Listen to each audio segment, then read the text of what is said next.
Netivyah International, www.netivyahinternational.org.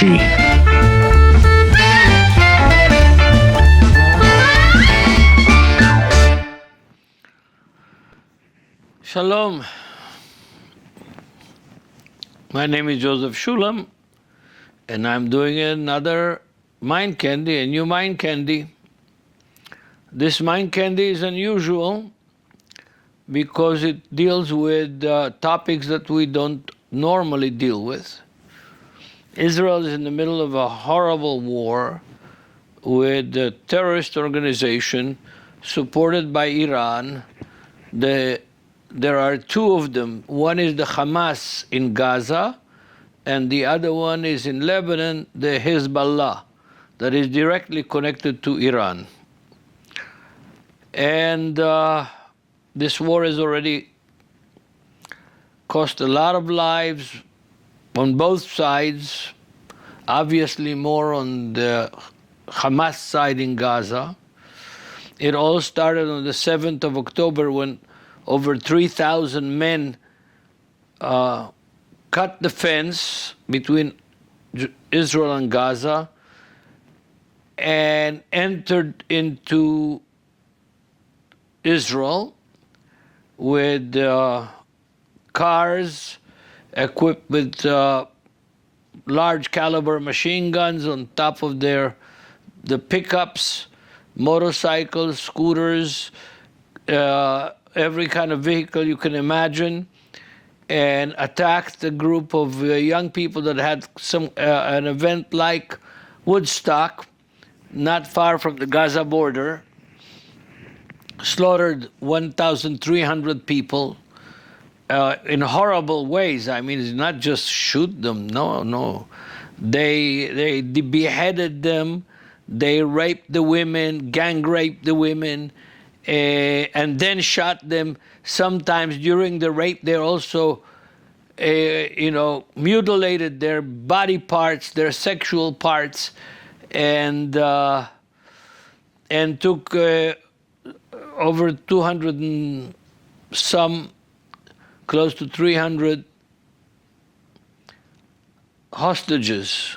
A lot of, not only from that Woodstock party, but also from homes in several kibbutz settlements and farm settlements and towns around Gaza. And it was a horrible massacre, a real massacre of innocent people. And they took babies and shot their parents. And it's hard to describe everything horrible that happened here. I don't even want to try to describe all the horrors that happened on that day, 7th of October. Israel was caught not ready. The reason why Israel was caught not ready, because in the last 3 or 4 years, our government concentrated on a horrible attempt to destroy Israeli democracy, the only democracy in the Middle East, by neutering the Supreme Court and the rights of the Supreme Court to criticize wrong, illegal government laws that they could pass because they had a majority in the parliament. The extreme zealot right-wing parties that gathered together there under this coalition led by our Prime Minister, Mr. Bibi Netanyahu. And that horror brought about Israel's response to that massacre.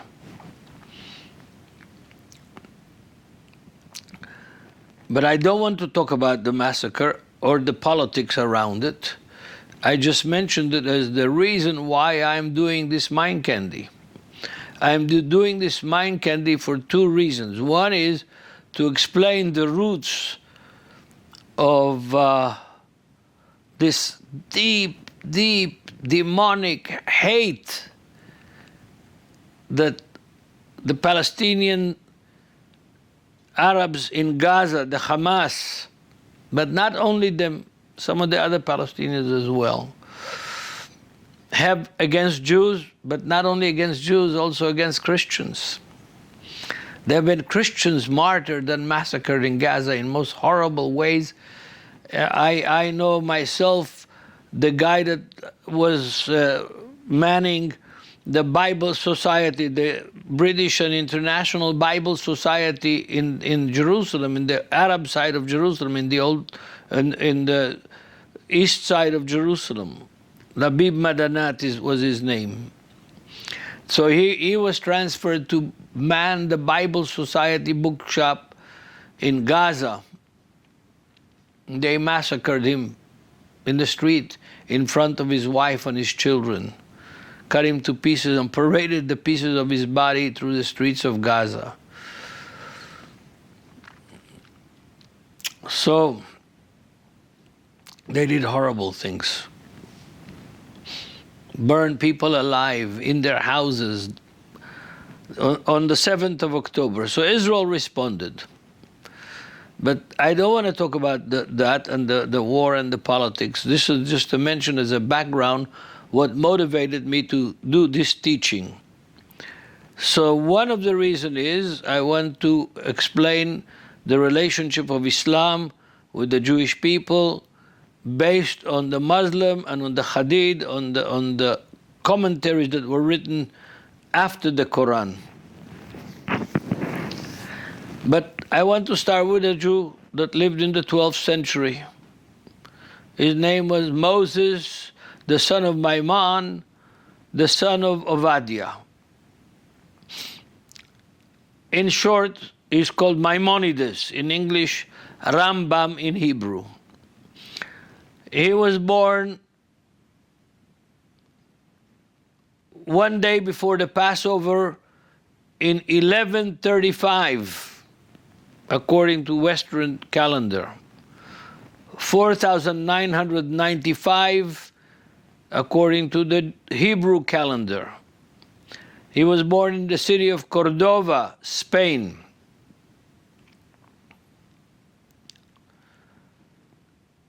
At the close of the 500 years of the golden age of the Jews, the only golden age of the Jews in the history of Judaism, was in Spain, 500 years, and the 12th century was the end of those 500 years. During those 500 years, Islam offered the Jews equality and complete freedom to practice their Jewish faith. It allowed the Jews to flourish in Spain. There were some of the greatest rabbis in Jewish history were in Spain during those 500 years and produced great books and writings and contributed to all of humanity. Like Rabbi Judah Halevi, great poet, great philosopher, great rabbi, and Abarbanel, and Rabbeinu Bachya, and Gershonides, and Nachmanides. All these great rabbis were during this in Spain under Muslim rule most of the time, and then when Christians reconquered Spain in the Reconquista, then the Christians came in, and then the troubles took place. The Jews were finally expelled in 1492, the same year that Christopher Columbus discovered the New World, discovered America. The end of these 500 years of the golden era of the Jewish history under Muslim rule came from a radical Almohades Muslim sect that took power in Morocco in 1846. A little bit, 11 years after the birth of Mimondies. In other words, when the Almohades took power in Morocco, Maimonides was 11 years old. And the government of the Muslim empire at that time, and especially from Morocco, gave the Jews and the Christians an ultimatum of conversion to Islam or death. The king, Ibn al-Mumin, believed that the existence of the Jewish tradition and that the Jewish Messiah would redeem the Jews 500 years after the revolution, after the revelation of Muhammad in 622. However, by the year 1146, it was evident that the Messiah had not arrived, and in his opinion, this was a sign that the Jews must convert to Islam.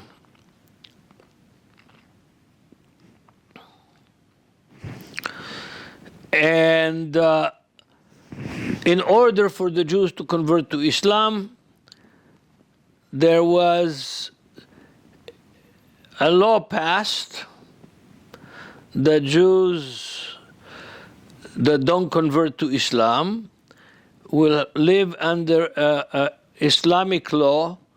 It's called Netivyah, and they will have lesser rights than equal citizens as they did before, and they will be discriminated by law, and that is called in Hebrew Iggerot Hashmad. In other words, they were not given much chance to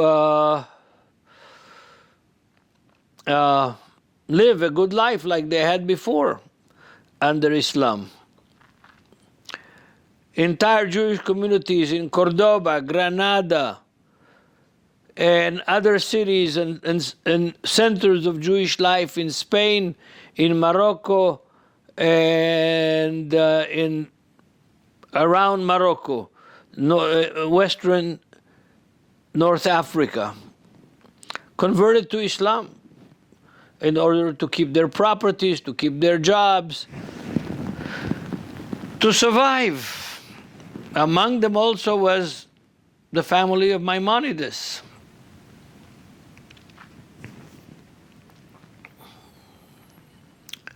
The family of Mimondies. So when Maimonides grew up, he became a very famous medical doctor and a philosopher and a great Bible scholar, wrote commentaries of the Mishnah and medical books and many books connected with philosophy and with religion and with Judaism. But he also wrote some letters. The most famous two letters that he wrote more than two, but the most famous two letters that he wrote, one was a letter to Yemen, that same Yemen that is at the bottom of the Arab South Peninsula, on the Red Sea, and in the Gulf of that now is being attacked by Yemenites, attacking American ships and Israeli ships and international ships, pirating them. And America and Britain bombed Yemen just recently, several times. So he wrote a letter to the Yemenites, and he also wrote a letter, it's called the Letter of Conversion, Iggerot Hashmad. And that letter of conversion was written by Mimondies in response to another rabbi that was a Christian who converted to Judaism. His name was Obadiah the convert.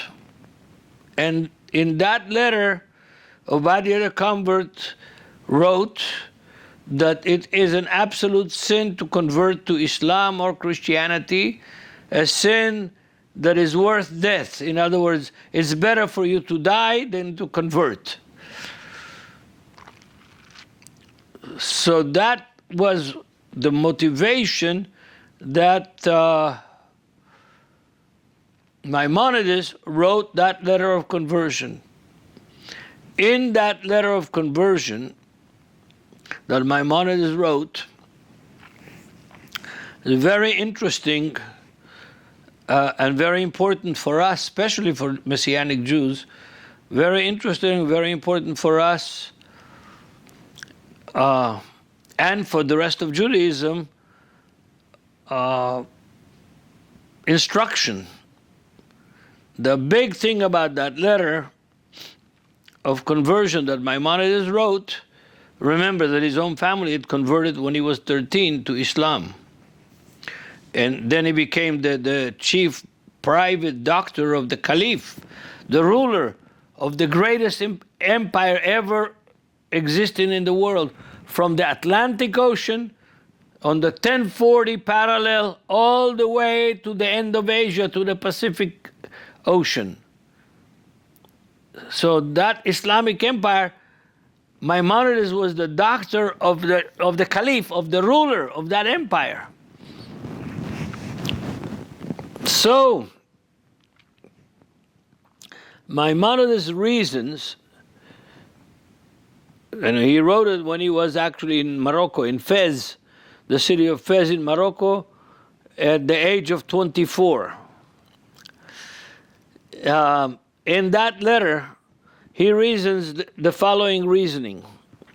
First of all, that conversion to Islam, in order to survive and not to die and not to lose your house, your job, your property, your livelihood, is okay if you continue to practice Jewish law that was not forbidden by Islam at that point in history. That's very important for us today. As believers in Yeshua, as Jews that believe that Yeshua, a fellow Jew, is the Messiah. Yeah. My parents, when I believed in Yeshua and was baptized at the age of 16, the same day that I was baptized, I was kicked out from home because in their view, I stopped being a Jew.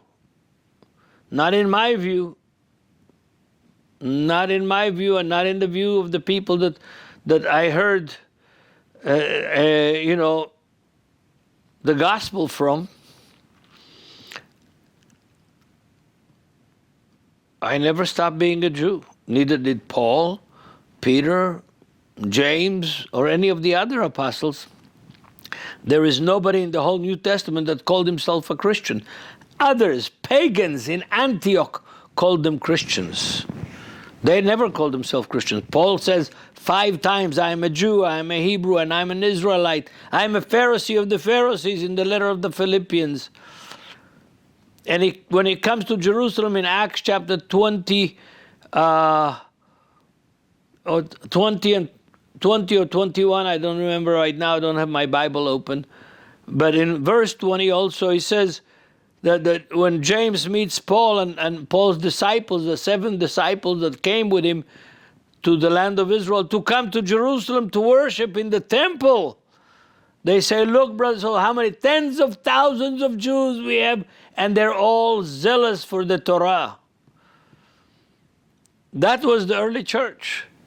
And I'm not committed to the councils of the church from Antioch or from Istanbul, which is Nicaea, across the bay of Nicaea.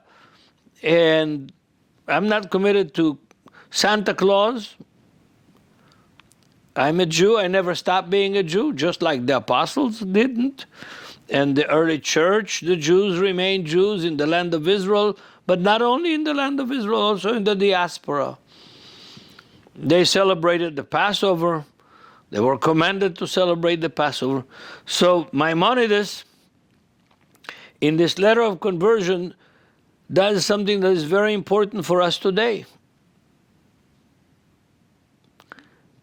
He says that in order to survive and not to lose your life and your livelihood and your property and everything, it's okay to say that Muhammad is a prophet and that there is only one God, because Paul himself says in 1 Corinthians chapter 8, verse 6, we have one God. So Paul didn't stop being Jewish.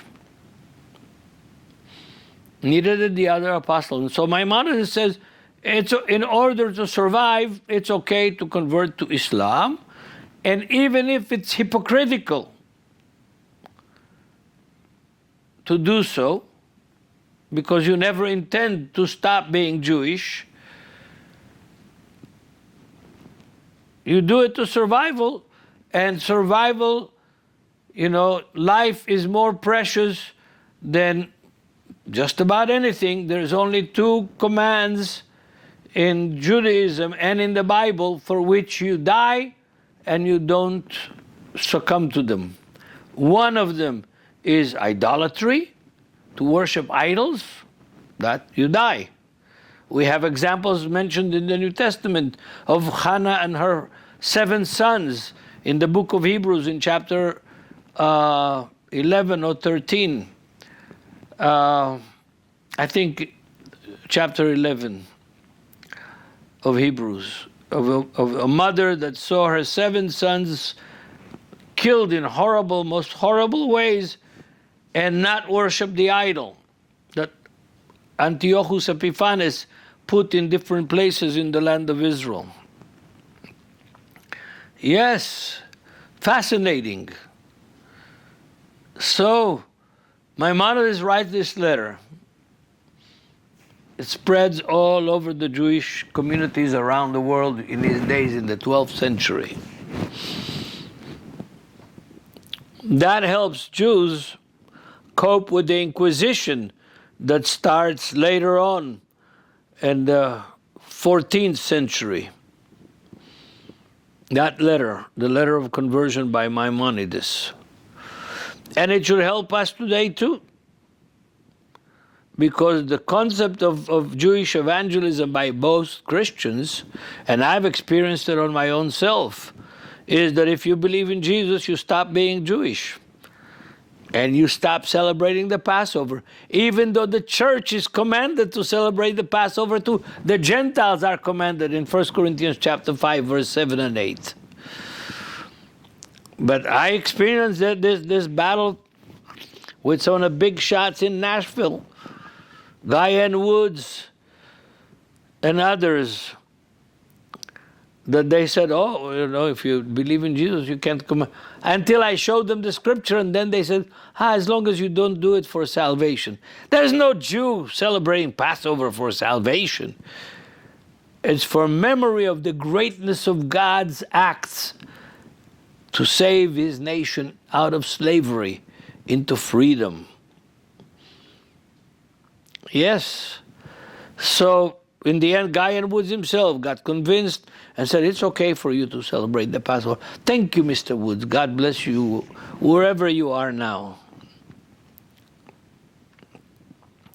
But this letter of conversion is very important, and it will become much more important as Jewish disciples of Yeshua understand it and restore their life as Jewish disciples of Yeshua, not as Baptists, not as Pentecostals, not as Church of Christ, not as evangelicals, not as Catholics, not as anything else. Jewish disciples of Yeshua, just like Paul and Peter and the apostles and the early church did. There were Jewish disciples and Gentile disciples, one in Christ. Now back to the war and to the source of hatred. That hatred that caused that 7th of October 2023 massacre of women, old people, young people, children, babies were torn out of their mother's stomach and decapitated in front of their parents and grandparents and their brothers and sisters. Yes, horrible things. That the source of that hatred, which is the source of the reason for this war that we are fighting now. And every Christian in the world should start praying for Israel, standing with Israel, demonstrating for Israel, raising the Hebrew Jewish flag with the Star of David, the white and blue flag with a big blue Star of David in the middle of it. Because the source of our war is the same problem that existed in the days of Ezra and Nehemiah. When Cyrus, the king of Persia, sent the Jews and gave them the money to return to Jerusalem, to rebuild it, and to restore the temple. And Ezra and Nehemiah were the leaders. They were ministers in Cyrus's government. Yes, when they came back, who objected to their return? Who objected to their rebuilding of Jerusalem? Who objected to their restoration back to the land that God gave to our forefathers, Abraham, Isaac, and Jacob? Sanballat the Arab, the neighbors, the Arab neighbors who are actually our distant relatives, sons of Esau, the brother of Jacob, sons of Ishmael, the brother of Isaac. All the nations around us, the Arab nations, are kind of distant cousins.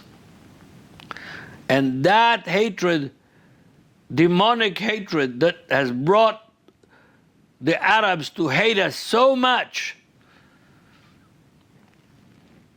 is even ignoring the Quran itself, because in the Quran, the Jews are called Imam al-Kutab, the people of the book, and they're commanded to honor the Jews. Later on, the commentaries on the Quran are the ones who say that the Jews have to live as inferior citizens, inferior people, if they don't convert to Islam. Yes, it's a religious war, folks.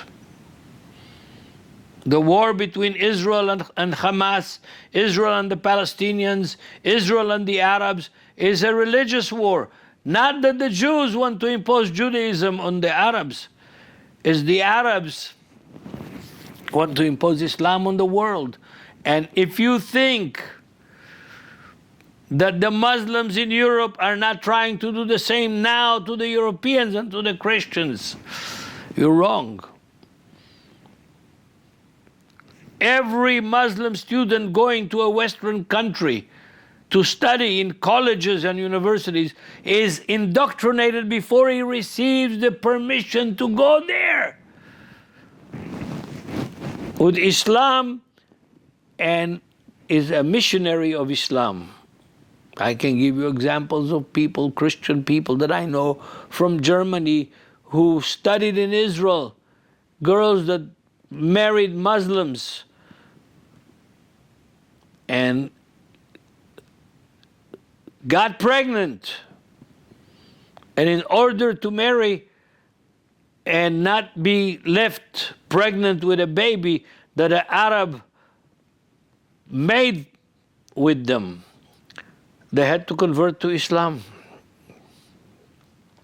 I know girls, Baptist girls, Church of Christ girls, that studied in Germany, and Muslim students there. There are millions of them in Europe. Europe has swallowed the gauntlet of Islam And there are cities like in Sweden, like Malmo and others, that if you're not a Muslim and you go there and walk around the streets, and you're noticed, you may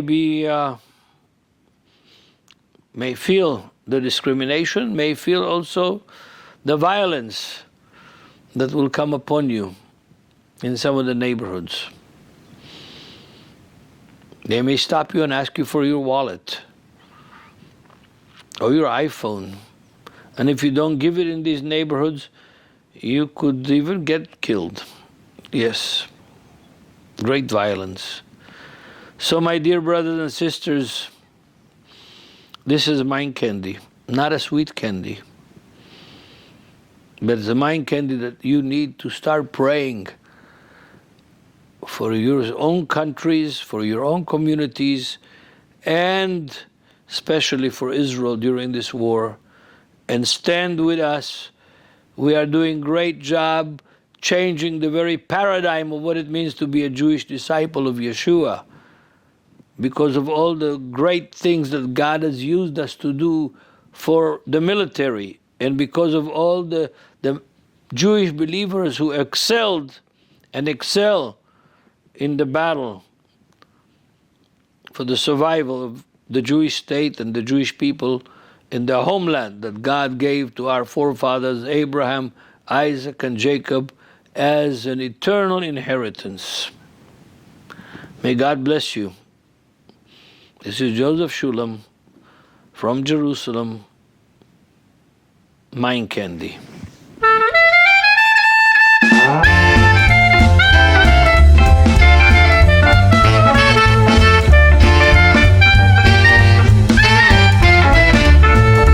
Netivyah International, www.netivyahinternational.org.